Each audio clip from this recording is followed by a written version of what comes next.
Okay, we're on question 8. Luke is reading a map. The map shows a library 7/10 kilometer from his home. Click on the number line to place a point at the distance of the library from Luke's home. Then fill in the answer box with the decimal notation of the distance to the library. If anytime we don't understand the problem, we reread it. That can help us. We can also click here on the sticky notes to take notes. The confusing thing about this problem is they don't show you the map. They simply show you the number line in which they want you to place a point where 7/10 kilometer is represented. So from here to here is 1 kilometer. So this is 7/10, and if I click with, let's erase this, and let's turn on a closed point, and let's put that point right there. And then down here we want a number, and we want to have 0/10, so we want 7/10, and this would be 7/10. That's the way to write it in the decimal. The 7 is in the tenths place value. So that should be the correct answer. And we go on to the next one, number 9. Miss Eva is putting nails into smaller boxes for student projects. We've already done this one, so we're going to continue this one in part 2. This one here is a different one. Practice hint, press the line guide button to turn on the line guide tool. Okay, line guide, so there we've turned that on. And use the line guide tool by dragging the blue handle on the right to help you guide you as you read. Turn off the line guide tool by pressing the line guide button again. So let's drag this down here. And this is kind of a way to help us track in our reading. A student is writing a research report about silent movies. Read the sentence from her report and the directions that follow. So I'm going to drag this down to here. The first motion picture or movies were invented in the late 1800s. These were not movies that told a story, though. They were moving pictures of scenes from real life. The first movie that told a story was The Great Train Robbery. This movie was made in 1903, or 1903, 1903, 1903 is what we commonly say it. And it was about 11 minutes long. Like all early movies, it was a silent movie. This means that it had no sound. Choose the source that would most likely give the student more information about the ideas she has written. Okay, so we're trying to pick a source that would help the student get more information. It appears she's writing about, we can use the highlighter here, she's writing about, we're going to click use highlighter, she's writing about the first motion pictures in the late 1800s. They were not movies, but scenes. The first movie where things were moving was in The Great Train Robbery. So she's writing about the history of movies. So we're using the highlighter here to highlight some important things. So let's go back here. It says we're to pick below the resource that would give the student more information about the ideas that she has written. Let's go back to my pointer here. My choices are a book called The Greatest Movies of the Last 10 Years. Well, that definitely wouldn't be back to 1900 or 1910. A magazine article called How to Make Your Own Movie. Well, that would help us put together a movie. A chapter called Silent Movies in the book A History of Movies.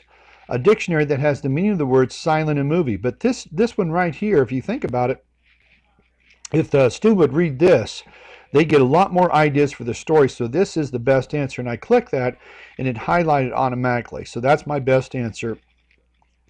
Notice I used the tech tools, the highlighter, and when I got down here I got the pointer back to click on the one that would be the best source.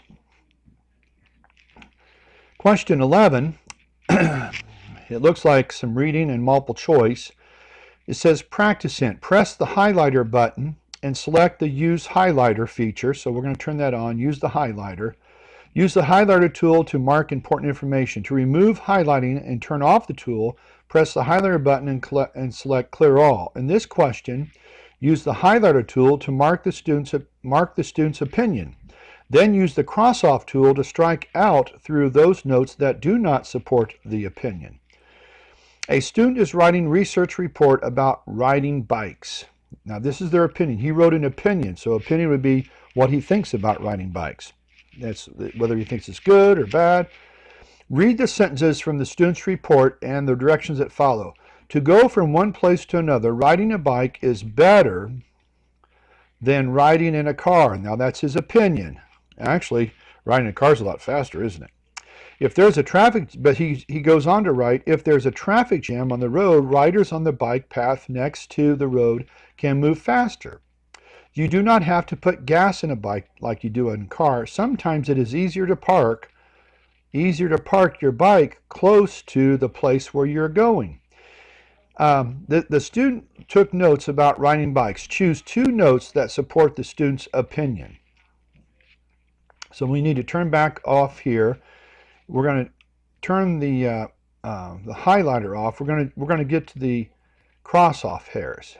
Now, the student took notes about riding bikes. Choose 2 notes that support the student's opinion.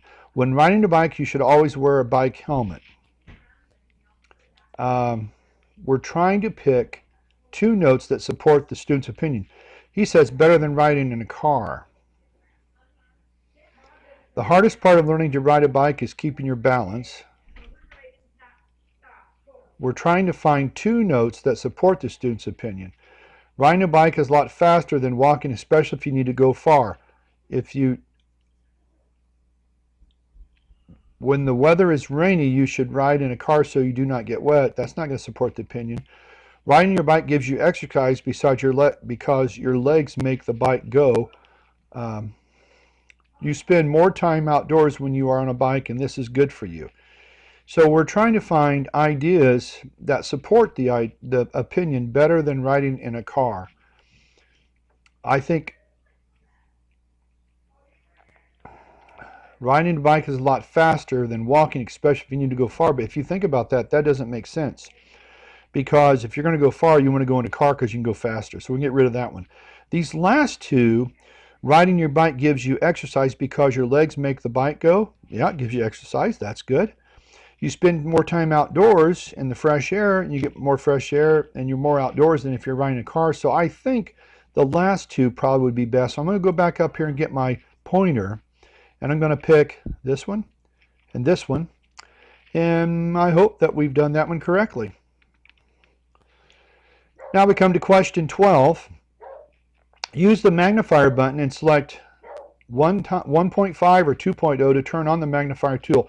Use the magnifier tool to enlarge the sentences. Use the gray bars to scroll back and forth. Turn off the magnifier tool by pressing the magnifier button against and selecting off. Then select a sentence to highlight it. To remove the highlighting, select it again. So let's magnify to start with. So now we've magnified. And we've moved over this way so we can kind of see what we're doing. We can magnify even more. And then they want us to also select a sentence to highlight it. So I got the highlighter, use the highlighter.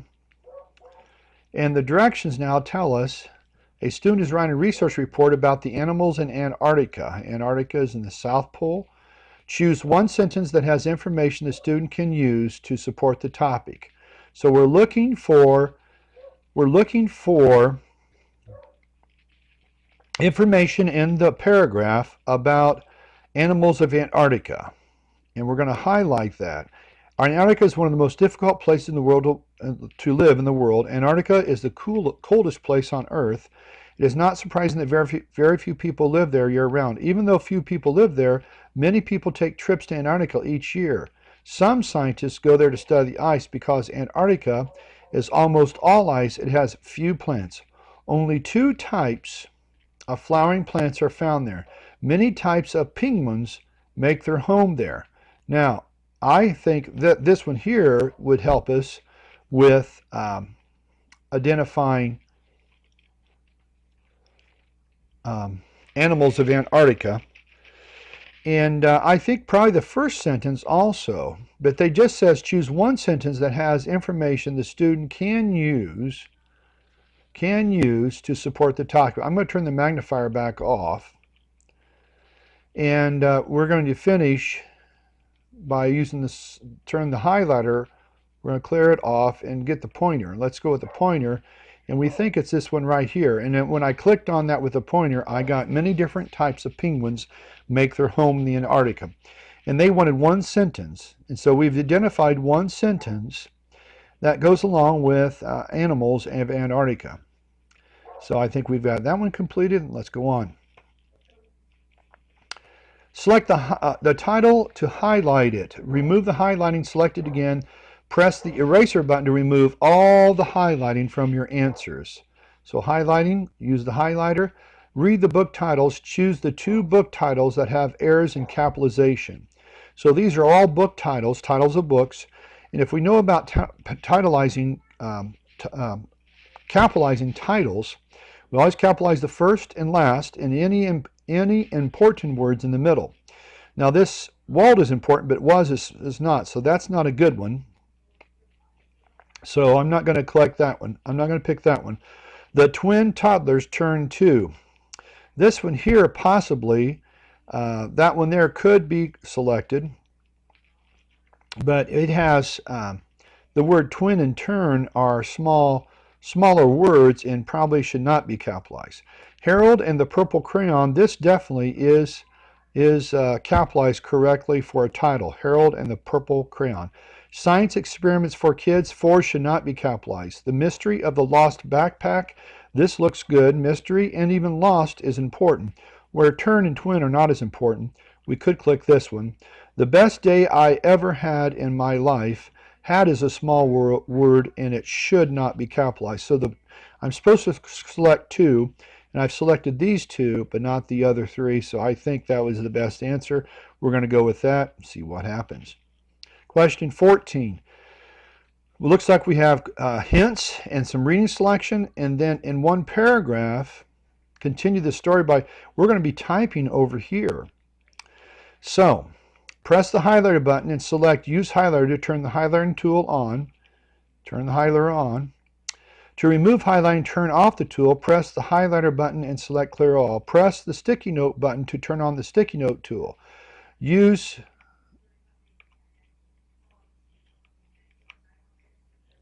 So we got our sticky notes. Use the sticky note tool to place a sticky note next to the paragraph and to write ideas of what Ollie might do next in the story. So this has helped me with my organization. A student is writing a story for a student about a boy who finds a bird's nest. Read a part of the story and complete the task that follows. Well, this is for keeping my notes. And if we're thinking about finding a bird's nest is what the story is about. Now, I might just think, have I ever seen a nest? Yes, nest in the tree, or it could even be in the ground. Some birds nest in the ground, but let's read the paragraph now. Every day, Ollie checked the nest in the bush. Okay, the nest is in a bush. Nest in the bush in the story. The nest held 3 eggs. There's 3 eggs. I'm taking some notes. We could even use the highlighter probably to highlight.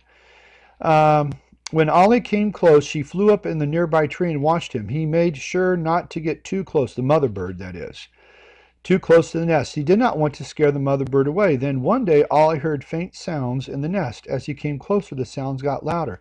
Then he stopped in front of the bush and peeked down in the nest.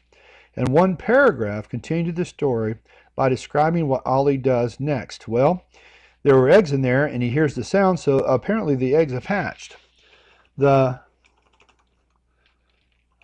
3 eggs had hatched, and 3 baby birds were chirping with their mouths wide open. The mother bird saw Ollie and swooped down at him. Ollie thought the mother bird is trying to protect her babies.